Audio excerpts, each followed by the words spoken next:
Sur ces montagnes du Liban, les arbres avaient disparu au fil des siècles. Seules quelques centaines de cèdres d'une forêt sacrée avaient survécu aux agressions des hommes et du temps. Dans cette région de la Vallée Sainte, Youssef et ses compagnons luttent depuis plus de 30 ans pour que leur rêve devienne réalité. Faire renaître les forêts de cèdres au Liban.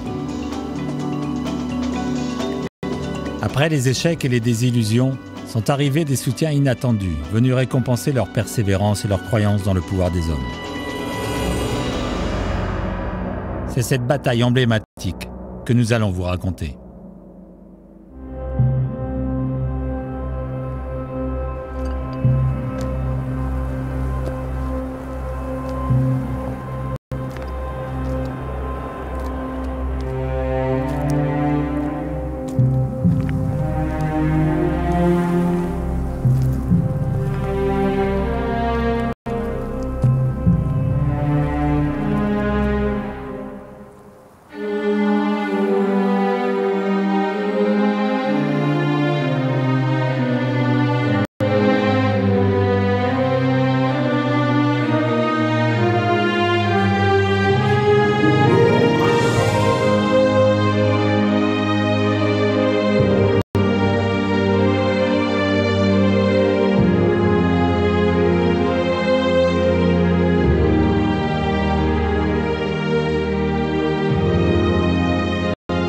Après ses études de médecine en Europe, Youssef, en 1990, a choisi de revenir exercer au cœur des montagnes du Nord Liban, dans son village natal de Bécharé, situé au-dessus de la Vallée Sainte, la Wadi Galisha, et tout près de la forêt des cèdres de Dieu.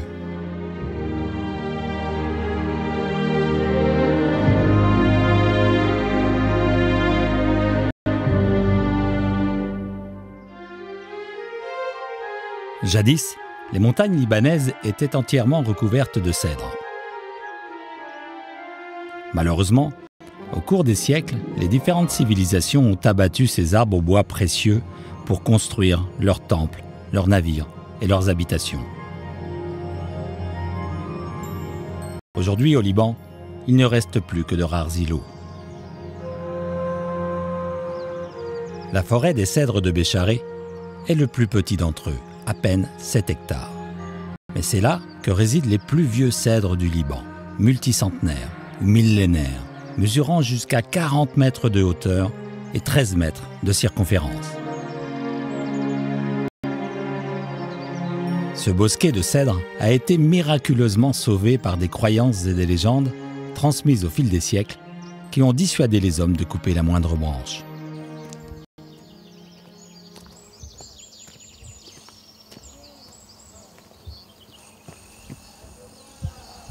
Dans cette forêt, j'ai passé mon enfance et quand je suis revenu de nouveau dans ce pays, j'ai vu qu'elle était trop petite par rapport à ce qu'elle doit être dans les montagnes. Et donc, elle était un symbole à la fois pour nostalgique, un symbole pour relancer une campagne de reboisement à l'échelle des montagnes qui nous entourent et à l'échelle de tout le Liban. À 2000 mètres d'altitude, la magie et la beauté de ces arbres constituent l'une des merveilles naturelles de notre planète. Redonner sa taille d'autrefois à la forêt des cèdres, pour mieux la préserver, devient alors pour Youssef un rêve et une priorité. Pour moi, tous ces arbres-là sont majestueux, qu'ils soient petits, qu'ils soient grands, qu'ils soient vieux, qu'ils soient jeunes. C'est vraiment le cèdre de Liban, pour moi, je vois que c'est un arbre très majestueux. Cette forêt, peut-être elle est en train de me parler, elle me dit « essaye de me sauver, essaye de m'agrandir, essaye de me protéger ». Trop vieille pour se régénérer seule, la forêt millénaire a besoin d'être aidée. Youssef est médecin. Pour lui, la santé des hommes et celle de la nature sont directement liées.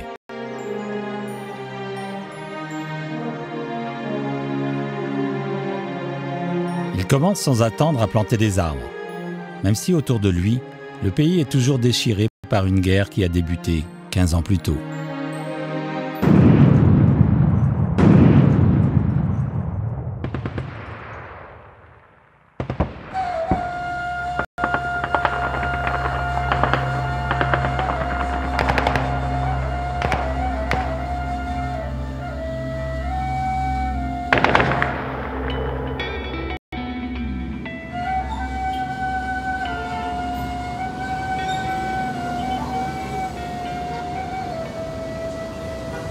C'est la fameuse maison jaune.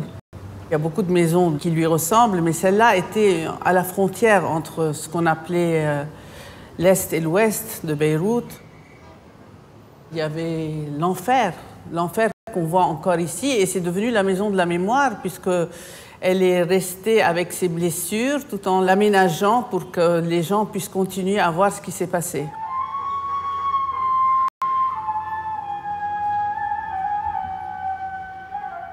J'habitais à Ain el-Reméne, pas loin d'ici, quand la fameuse première bombe est tombée, coïncidence, dans ma chambre.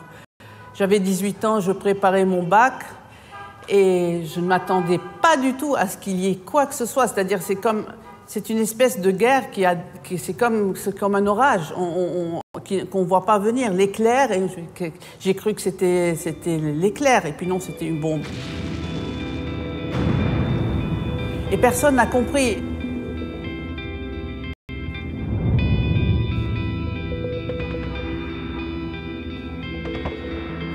Au bout de 8 mois de bombardements intenses, on a décidé avec mes parents de fuir.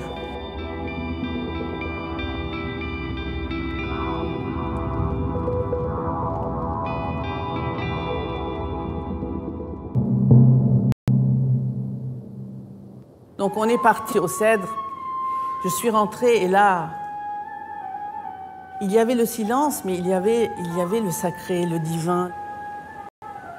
Ces branches qui s'entremêlaient, ces vieux arbres à moitié pliés, toujours verts malgré l'orage.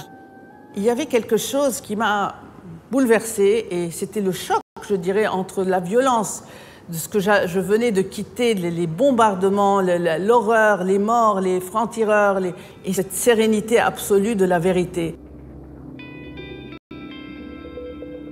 Et c'est là que j'ai vu ce qu'il fallait faire. Et quand j'ai quitté le Liban parce qu'il fallait partir, cette image ne m'a plus jamais quittée. On a la chance d'avoir un lieu qui nous unit, qui nous réunit, qui nous parle. Et cette forêt, dans tout ce que... Parce que là, elle vieillit de plus en plus. Donc jusqu'à quand elle va résister, je ne sais pas. Mais on doit tous l'avoir dans notre mémoire pour continuer le Liban. Désiré part pour Paris, devient journaliste et publie un livre sur les cèdres du Liban dont l'intégralité des droits d'auteur sera consacrée au reboisement. Mais il faut désormais trouver des forces vives sur place pour planter les jeunes cèdres.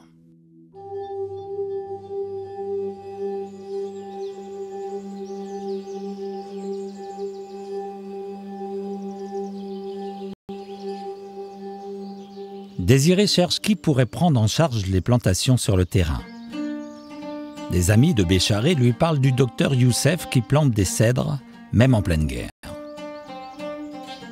Il accepte la proposition et sur place initie le projet.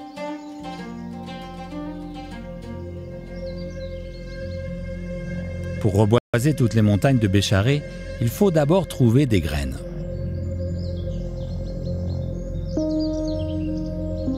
Pour cela, il n'y a pas d'autre solution que de grimper tout en haut des cèdres centenaires.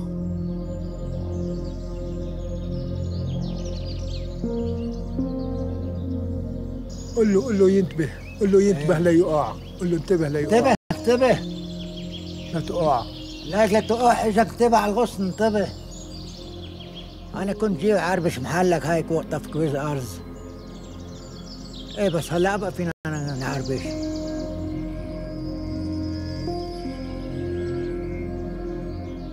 جو عمهلك لا تقلب جو. اجرك علاية. إيه عمهلك شوي شوي. إيه عفاك.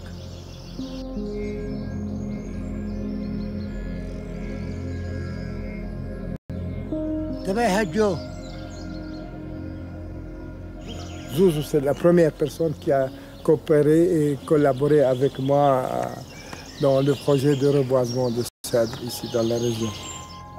Et qui continue d'ailleurs, continue à nous aider, et à nous assister, à nous conseiller.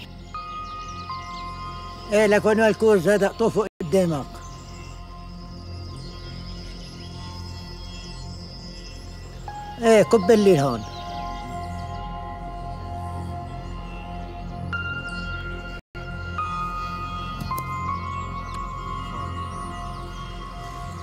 Voilà le cône de cèdre. Je vais essayer de vous montrer les graines. Ça, c'est une écaille. Et voilà, voilà la graine de cèdre qu'on va planter, qui va devenir un cèdre immortel.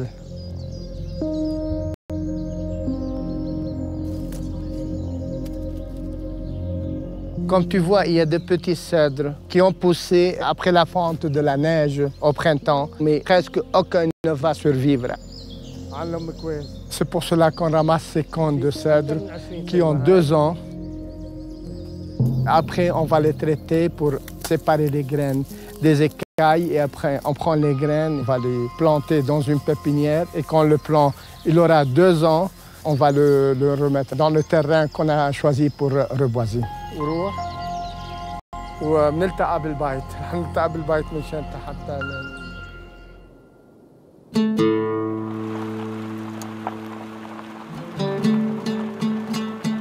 Désiré, originaire de Bécharé, a prêté le jardin de ses parents pour créer une pépinière, où Youssef et Zouzou réussissent à faire naître des petits cèdres. Les terrains disponibles pour réaliser les plantations sont rares et chers. Et la population reste pour le moins indifférente à la nécessité de planter des arbres qui ne donnent pas de fruits. Quand bien même, cet arbre serait l'emblème du drapeau libanais. Une fois ces consultations médicales terminées, Youssef plante là où il peut. Au début, seul, puis avec l'aide de sa femme, de ses enfants, de sa famille proche et de quelques amis. Les frères Sleiman du village voisin de Beka Kafra font partie des pionniers.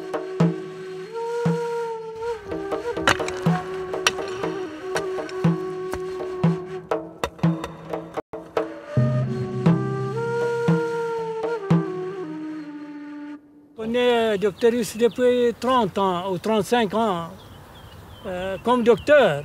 Et comme nous plantons ensemble les arbres, les cèdres, c'est comme ça. عوافي عوافي يا شباب الف بتاع كفريه كيف هالارزاق الله يعطيكم الف عافيه هالشغل الحلو عن جد وجودك رائع رائع هالشغل هذا نحن عم نشتغل هون بس انت عم تشتغل هون وهون الله يديم هي شغل اصعب من هيك ايش عنا ما عنا. Dans chaque acte, il y a des gens qui apparaissent et il y a des gens qui travaillent, qui sont les soldats inconnus, des planteurs de l'ombre, sont en général des gens de la terre. Ils sont humbles et ils n'ont pas d'orgueil, ils n'ont pas de prétention. Il leur suffit de voir le résultat de leur travail et ils sont absolument contents et satisfaits. Ils sont conscients qu'il faudra une 60aine d'années pour que les cèdres qu'ils ont plantés deviennent adultes. Planter un arbre sauvage, c'est un projet à très long terme, comme la protection de l'environnement, parce que les gens ne voient pas les résultats immédiatement. Parce que planter un cèdre, ce n'est pas pour soi-même. Planter un cèdre, c'est pour les générations futures, parce que ça pousse plus lentement que les autres arbres.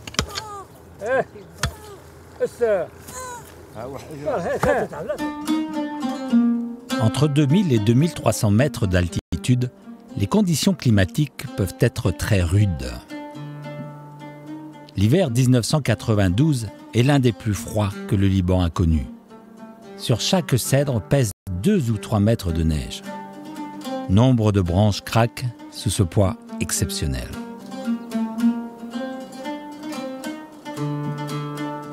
Loin de le décourager, cet épisode est ressenti par Youssef comme un cri d'alarme.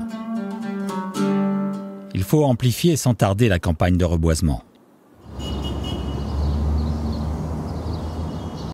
En urgence, Youssef contacte Désiré, qui est devenue rédactrice en chef d'un grand journal à Paris. Et là, coup de fil angoissé de Youssef Tok, on me dit nos vieux cèdres sont en train de casser, de mourir. Moi, j'étais terrorisée.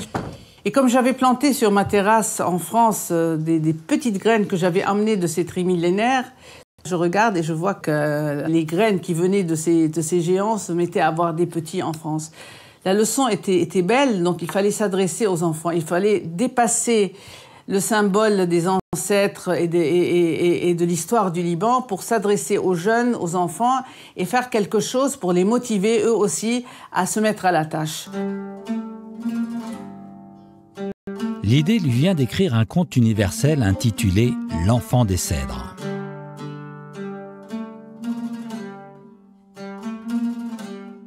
Avant de l'éditer, on l'a donné en texte, sans photo, sans rien, à toutes les écoles du Liban, en leur demandant d'imaginer l'enfant, les cèdres, le conte. Et on a eu 15 000 dessins venant de tous les villages du Liban. C'était un énorme trésor et il fallait trier et choisir lesquels allaient illustrer ce livre.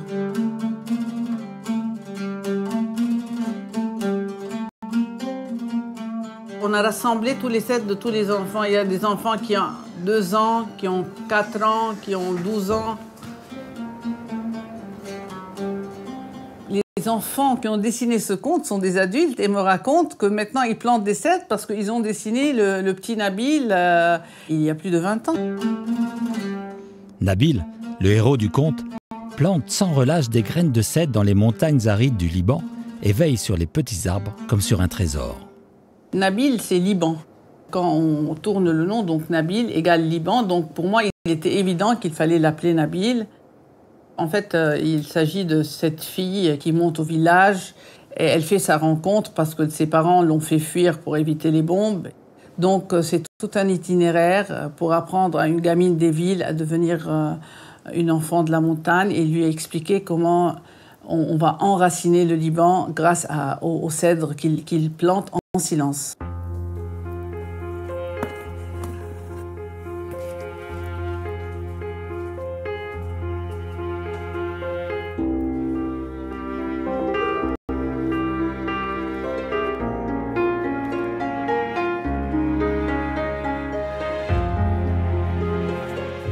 J'étais assise sur la dernière marche de l'escalier en pierre quand je l'ai rencontré pour la première fois.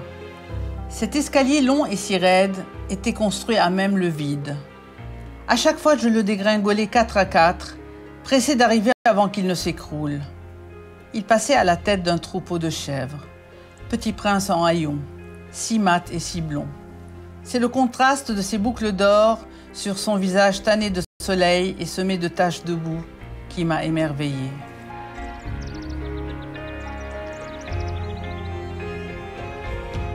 J'étais assise sur la dernière marche de l'escalier en pierre quand je l'ai rencontré pour la première fois. Cet escalier long et si raide était construit à même le vide. À chaque fois, je le dégringolais 4 à 4, pressé d'arriver avant qu'il ne s'écroule. Ça se passe bien, super, tu l'as bien retenu ton morceau. Et toi Gandhi, tu aimes le livre? Ouais. Il est bien? Ouais. T'en es où là? Quelle page? À la page 57. Ça te plaît? Ouais. Ouais, ça a du sens, tu trouves? Ouais, beaucoup. Ça te rappelle quelque chose? Ouais, mon grand-père un peu. Un peu ton grand-père? Ouais. Je me rappelle bien de la parution de ce livre parce que j'ai participé au concours de dessin. Bon, malheureusement, je ne savais pas bien dessiner, donc mon dessin n'a pas été pris. Mais j'ai lu l'histoire, j'ai travaillé chaque scène et plus particulièrement, moi, j'ai vécu cette histoire puisque je suis née ici et j'ai participé aux campagnes de reboisement depuis toute petite. Il y avait bien sûr mon père qui était l'initiateur du projet, puis il y avait ma mère qui participait à la sensibilisation dans les écoles puisqu'elle était éducatrice. Moi, mon frère, ma sœur, on remplissait des sacs, on aidait à arroser. Et puis bien sûr mon grand-père qui lui, depuis toujours, était sensible à cette cause. Le fait d'avoir un père qui ne pensait qu'à planter des arbres, c'était pas toujours facile à vivre. En fait, parce qu'il était souvent absent. Au début, le projet, ça ne marchait pas trop. Il était confronté à beaucoup de problèmes. On ne savait pas trop comment faire pousser les arbres. Il y avait les bergers qui amenaient leurs troupeaux sur les lieux de reboisement. Puis les gens ne comprenaient pas pourquoi ils plantaient des cèdres. Et c'est vrai qu'on n'avait pas une vie de famille comme toutes les autres, mais je ne regrette rien. L'héritage qu'on a reçu, c'est un héritage immatériel et qui ne peut pas être valorisé. C'est quelque chose de très grand.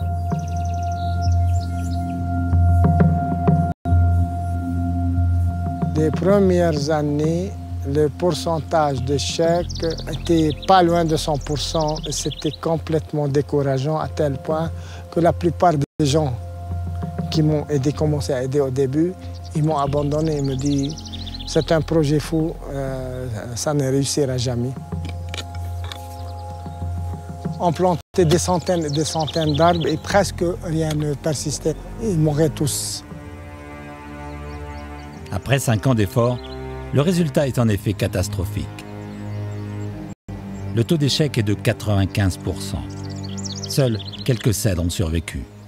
Après, on a compris que les raisons de cette mortalité étaient dues à la nature du terrain. D'abord argileux et plat, pas marécageux, mais il retenait l'eau. L'eau, elle étouffait, elle tuait les racines et comme ça, les cèdres mouraient. En plus de tous ces problèmes, on avait les problèmes humains. Il y avait des gens qui venaient parfois nous arracher le petit cèdre la nuit. Face à l'adversité, Youssef se demande s'il va pouvoir lutter plus longtemps. L'influence des écrits du célèbre poète Khalil Gibran, né lui aussi à Bécharé, et toute l'énergie émanant de la Vallée Sainte vont convaincre Youssef de persévérer et de continuer sa bataille du cèdre. قد لا يبلغ المرء الفجر إلا عن طريق الليل. Nul ne peut atteindre l'aube sans passer par le chemin de la nuit. Je pense à Gibran tout le temps, chaque jour. Gibran en lui-même, c'est une école de vie. Après chaque souffrance, on accouche de quelque chose de meilleur. Et quand tu as ça, tu n'as plus jamais peur, tu n'as plus jamais de la peine ni de la tristesse.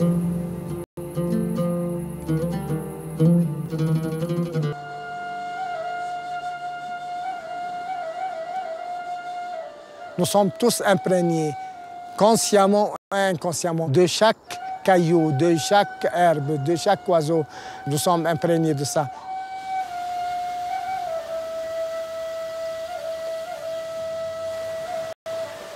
C'est pour cela, sûrement, je suis l'enfant de ma région, l'enfant de la vallée. Directement, indirectement, je suis imprégné de ça, sûrement.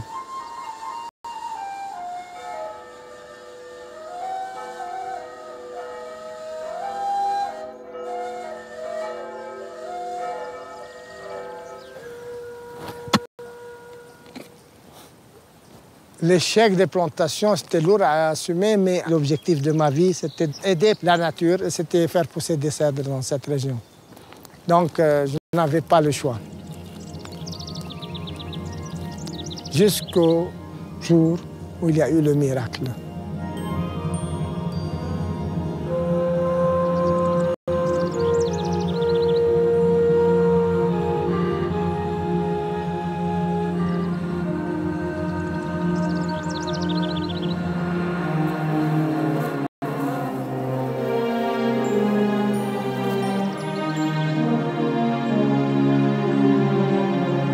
Voici le terrain où on a obtenu le premier résultat positif.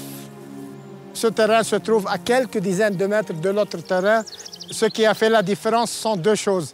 D'abord, ce terrain, il est légèrement en pente et je me suis dit, je vais essayer de planter en une année toutes sortes d'arbres qui peuvent pousser ici. Et j'ai essayé plusieurs techniques pour labourer, pour préparer le champ. Et par miracle, le printemps et l'été après, j'ai obtenu un taux de réussite avec le cèdre du Liban de pas moins que 50%. Et c'est ça qui m'a encouragé à ne pas abandonner. Enfin arrivent les premiers résultats encourageants. Mais l'objectif de Youssef et de Désiré est bien plus grand. Peut-être trop grand pour eux. Celui de reboiser toutes les montagnes de Bécharé.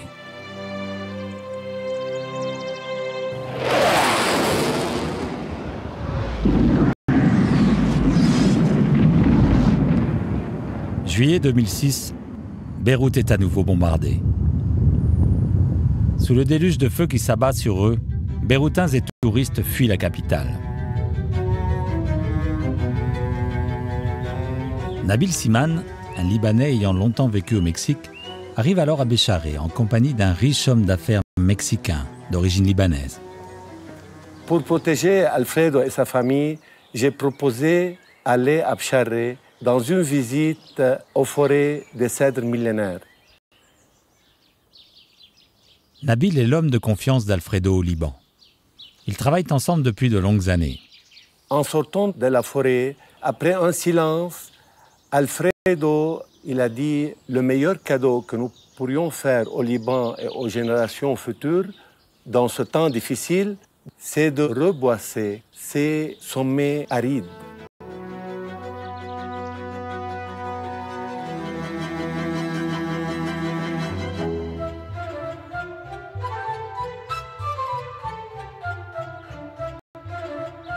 Une fois terminée la guerre, je suis venu à la forêt.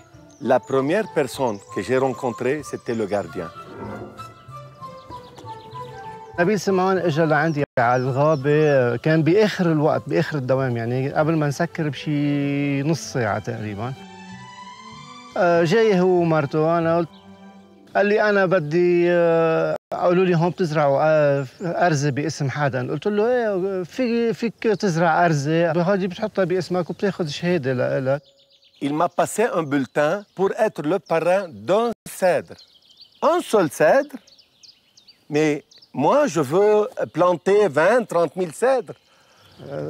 هذا صرت اقول انه هذا الزلمه مبهول انه مش جاي هو ومرته انا قلت الزلمه عم بيفنص هو ومرته يعني عم بيشوف حوله قدامه انه وما صدقت اول شيء ما صدقت انه رح يزرع ال 40,000 ارزه قلت انا هذه تفنيصه عم بيعملها وبالحقيقه طلع مزبوط هيك يعني.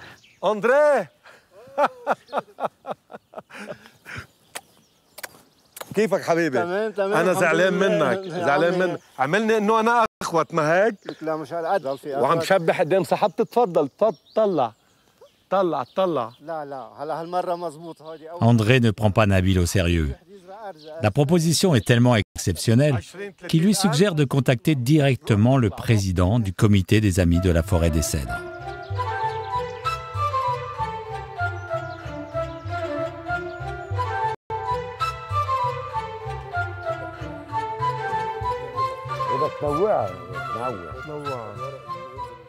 بيجي الأستاذ نبيل سمعان بخبرنا بيقولنا في شخص مغترب لبناني بالمكسيك بحب انه يساعد وبحب بلده وبحب انه يساعد ويزرع أرز بجبال لبنان. نحن تعرفنا بطريقة سريعة على نبيل ونبيل شخص جيد كمان هو عنده محبة للأرز رغم انه كان هو الحلقة الواصل بيننا وبين ألفريدو حرب حلو ومشينا.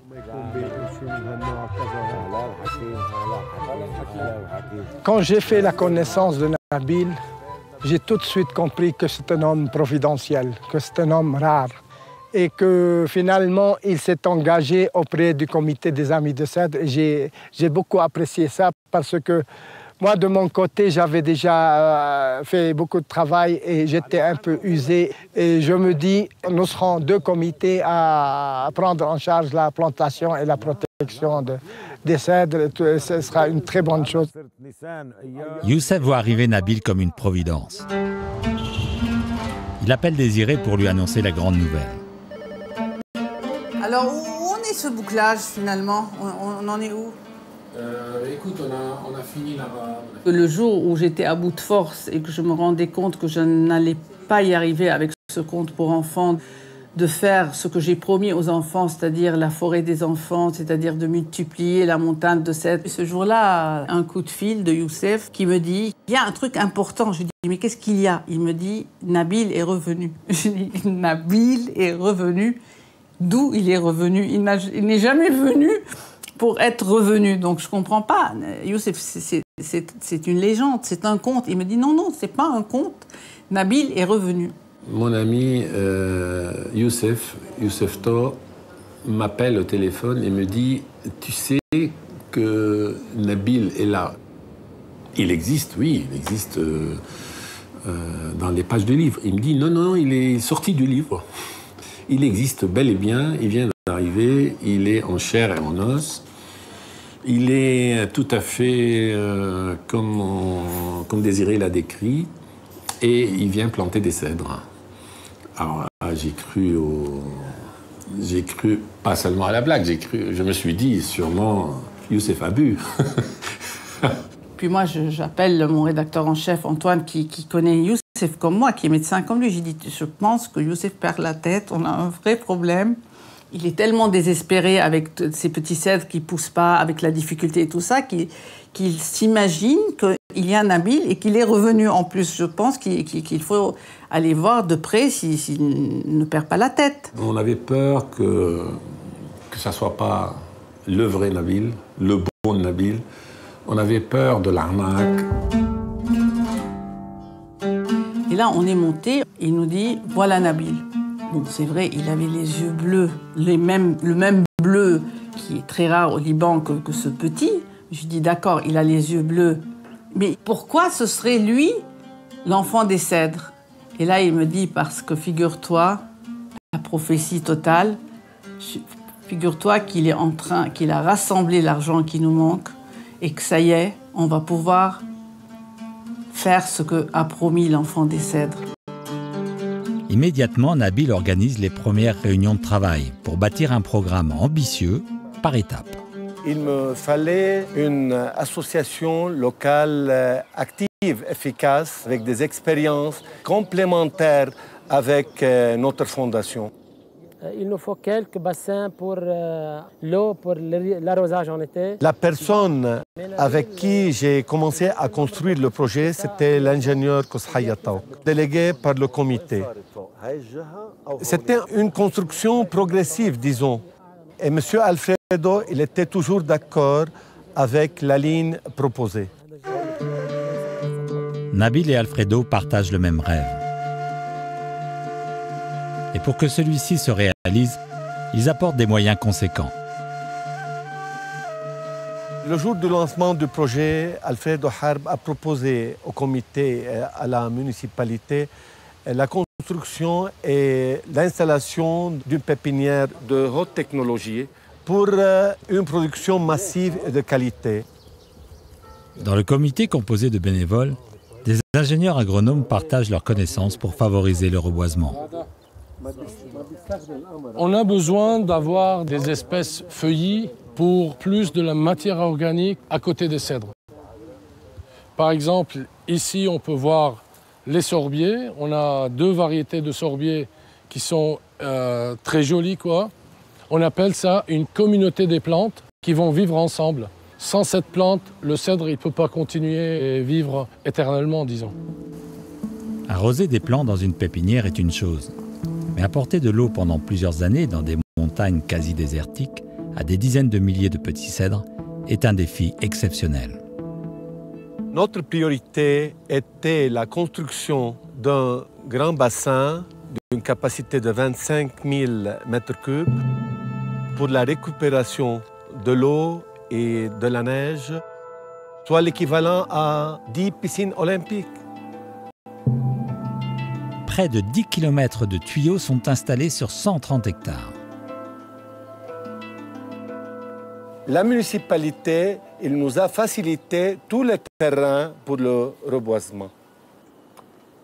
Ces terrains se situent à une altitude variant entre 2000 et 2400 mètres.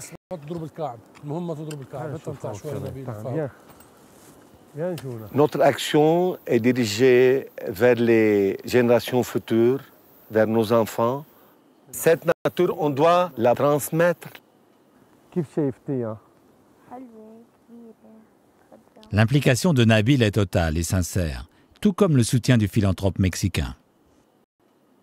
J'ai été effectivement surpris par le support inconditionnel d'Alfredo Harp parce que c'est rare les gens aussi riches que lui qui s'engagent vraiment dans la protection de la nature. Et là, j'avais confiance. La collaboration entre Nabil Kozaya et les autres, elle donnait des effets positifs et à plus grande échelle. Youssef, de son côté, continue inlassablement à planter. Il croise souvent en chemin des ouvriers du comité revenant de leur journée de travail passée à s'occuper des jeunes cèdres.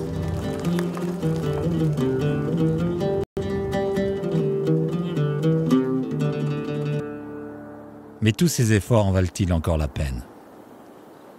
Car depuis la fin des années 90, une maladie menace la forêt voisine de Tanourine et la cèdrée millénaire de Bécharé.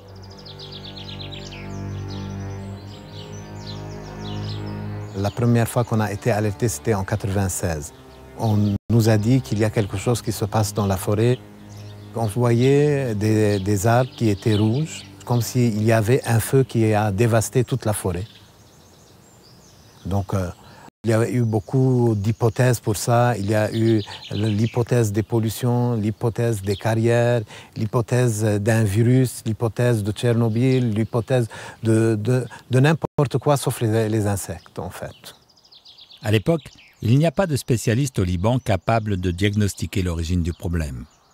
Désiré active ses contacts en France et Guy Desmoulins, directeur de l'Institut national de recherche agronomique, arrive sur place en 1998. On est monté en mois d'avril, il n'y avait rien, il y avait des arbres verts. Là, il me dit donc on est sur une piste, il y a quelque chose qui va se passer entre le mois d'avril et le mois de juillet.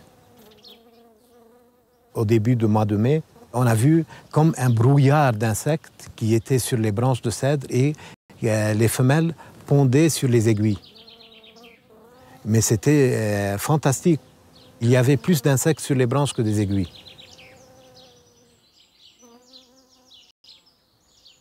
C'était un insecte nouveau pour la science parce que jamais il n'a été décrit une tentraître sur un cèdre. Et cette tentraître du cèdre, elle n'est pas venue comme ça. C'est une espèce qui vit toujours et elle a toujours vécu avec le cèdre. Mais il y a eu quelque chose qui a fait, il y a eu un dérèglement qui a fait qu'il y a des pullulations de cet insecte. Tous les cèdres risquent de mourir. Les grands moyens sont employés pour éviter le pire, la destruction par les insectes de l'arbre emblématique du pays. Il fallait trouver une solution. Et donc, même au niveau du président de la République, l'alerte y était. Les premières années, on a fait des pulvérisations aériennes avec des hélicoptères affrétés de la France. Dans les 2 années qui suivent, on a fait des traitements avec l'armée libanaise. Depuis 2004, plus aucun produit chimique n'est utilisé. Grâce aux recherches de Nabil Nemer et des équipes universitaires libanaises, un traitement à partir de produits naturels a été mis au point. On a décelé qu'il y a un champignon qui se développe sur ces larves. Mais ce champignon, il sera conditionné par l'humidité. Dans les étés très secs, il y a beaucoup de champignons qui vont mourir. Et puisque naturellement, il y a un champignon donc, qui peut tuer cet insecte de façon normale durant toute l'année, nous, ce qu'on est en train de faire, c'est porter de l'aide à ces spores qui sont en train de mourir à cause des conditions non favorables.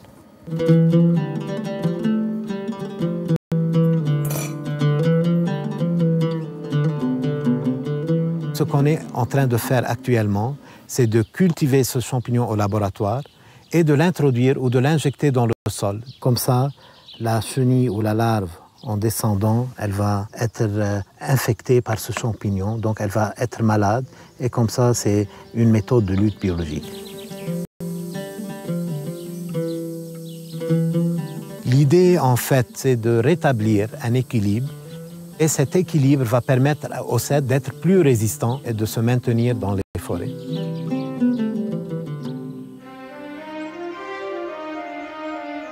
Pour le moment, la menace des insectes est maîtrisée.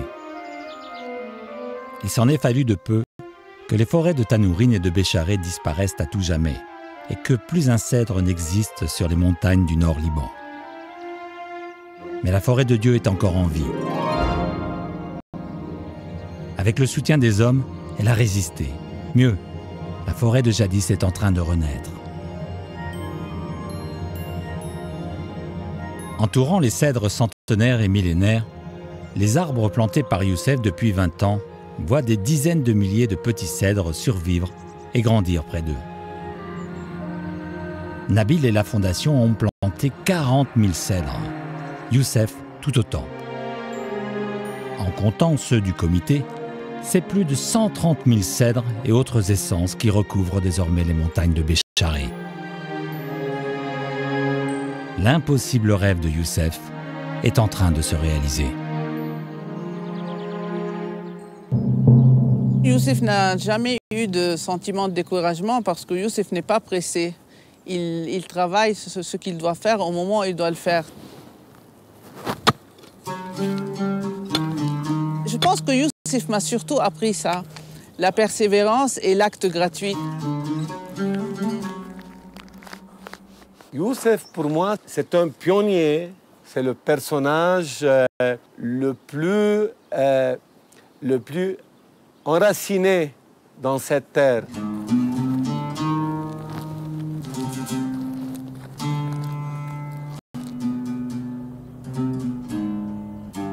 Quand j'ai commencé tout au début, j'avais comme un rêve lointain de planter 100 cèdres. Et à partir de ce rêve-là, maintenant, je suis à plusieurs dizaines de milliers. Et si je continue encore, le rêve, il va encore grandir là encore. Youssef! Hi! كيف هالزراعة؟ والله منيحة. عم تزرع اليوم؟ والله الله يعطيك العافية. كيفكم يا جماعة؟ ولك أهلا بنبيل، أهلا بنبيل. كيفك؟ كيفكم؟ Trio. والله. Quand je vois ces arbres, j'ai l'impression qu'on n'a pas perdu de temps. On a un cadeau plus important que ce qu'on pensait parce que ces arbres sont sublimes. Là, on touche du doigt et du regard la vérité et j'espère qu'il y aura plein de Youssef, plein de Nabil, plein de Désiré qui vont continuer à suivre cet exemple et dans des milliers d'années à continuer le travail et c'est ça qu'on lègue à nos enfants.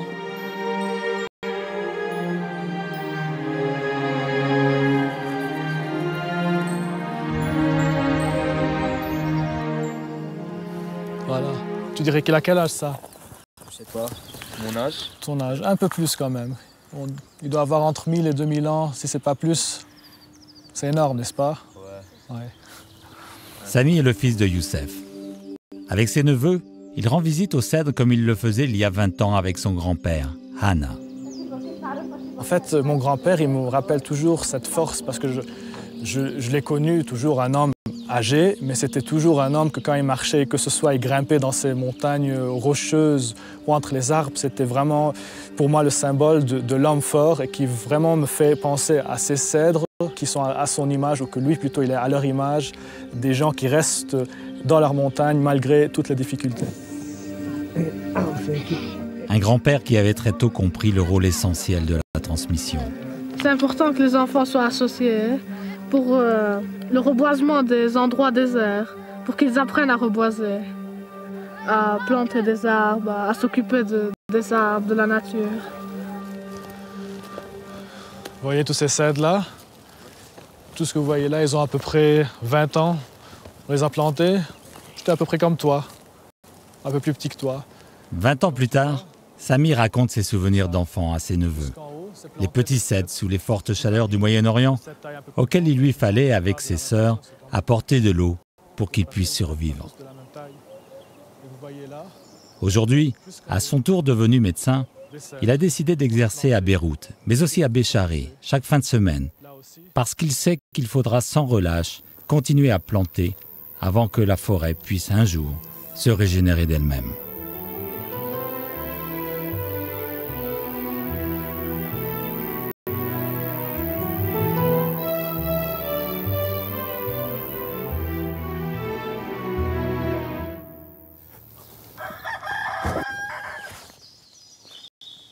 Youssef a donné rendez-vous à son ami Antoine, le rédacteur en chef du magazine dirigé par Désiré. Le projet des cèdres étant désormais en bonne voie, Youssef veut lui parler de son nouveau projet, tout aussi ambitieux. Pour cela, ils se rendent sur l'autre versant de la montagne, à Oyunoroche. Là se trouvent quelques-uns des plus beaux genévriers du Liban. Cet arbre qui vit en haute altitude possède des qualités remarquables. Ce sont des arbres qui te captent. Tous les arbres sont beaux et on ne peut pas distinguer entre arbre et arbre. C'est comme toi, tu ne distingues pas entre tes enfants. Mais il y a quand même des arbres qui sont photogéniques.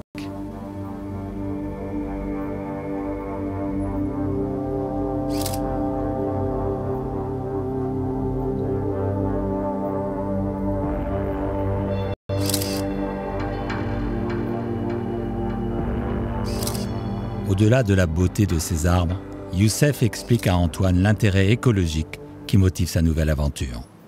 Le genévrier, c'est un des arbres les plus robustes que j'ai connus dans la région.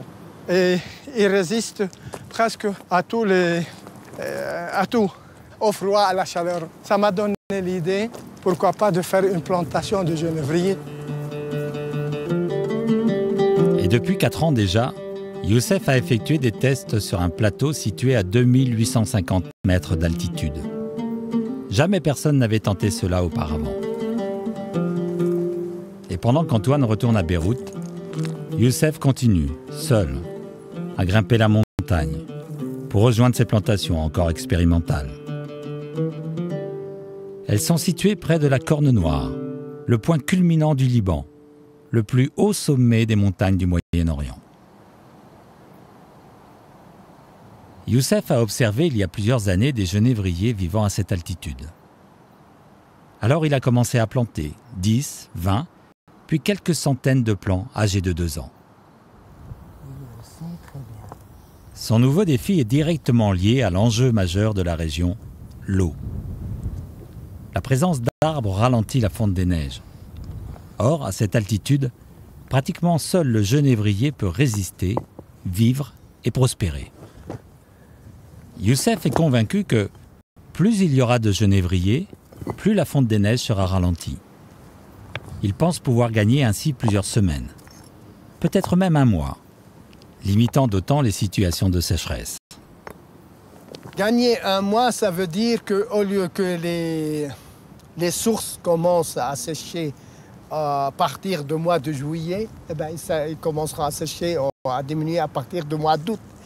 Donc après août, les gens n'ont plus besoin, en septembre, les gens n'ont plus besoin d'eau pour l'arrosage, donc ils gagnent l'eau pendant la période la plus cruciale de pour leur plantation. Chaque année, après la fonte de neige, je vérifie s'il y en a des arbres qui sont morts, comme celui-ci, effectivement, il est mort parce qu'il y a à peu près une mortalité de 50%, et je les remplace, et je plante d'autres à la place, et parce que le trou est déjà prêt, les arbres et les pierres sont prêts pour le protéger. Voilà. 50% de succès, pour moi, c'est formidable. Je n'espérais pas du tout. D'abord, je n'espérais aucun résultat, parce que à cette altitude, puis après 50, je pensais que peut-être 10, 20, 30%, mais 50% pour moi, c'est formidable, pour 50% de réussite. Et la deuxième année, il y a presque plus de mortalité. Bien. Pour les genévriers, je n'ai pas eu autant de problèmes qu'avec les cèdres, mais quand même, mon expérience avec les cèdres m'a énormément protégé, m'a énormément aidé dans la vie, dans mon travail de plantation et aussi dans ma vie, qu'il ne faut pas s'arrêter devant un échec, ni de 2, ni 3 échecs. Il faut toujours espérer. Quand Youssef vient s'occuper de ses plantations, il reste plusieurs jours dans les montagnes. Là, il profite de l'enivrante nature qui s'y déploie, avec ses œuvres de calcaire qui surgissent du sommeil minéral.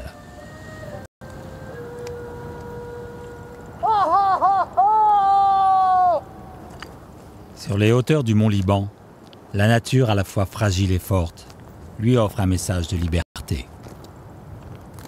Auprès de la nature, on ne ressent que le bonheur. Et le bonheur de la nature, c'est un bonheur absolu. Ce n'est pas un plaisir éphémère, c'est un bonheur complet, parfait, absolu. À l'heure où le soleil commence à baisser, il rejoint une grotte au creux des rochers. L'essentiel s'y trouve. Des fruits séchés, de l'eau et l'œuvre de Gibran. Quand je suis dans la montagne, je lis beaucoup Gibran et je me rapproche beaucoup de l'esprit de Gibran. Gibran, c'est un être exceptionnel et j'ai appris de lui d'aller le plus loin possible, d'aller le plus loin possible dans l'univers et d'aller le plus loin possible à l'intérieur de moi-même. إذا تغنيت بالجمال فستجد من يستمع إليك ولو كنت وحيدا في جوف الصحراء. Si tu chantes la beauté, même seul, dans le désert, tu trouveras des oreilles pour t'écouter.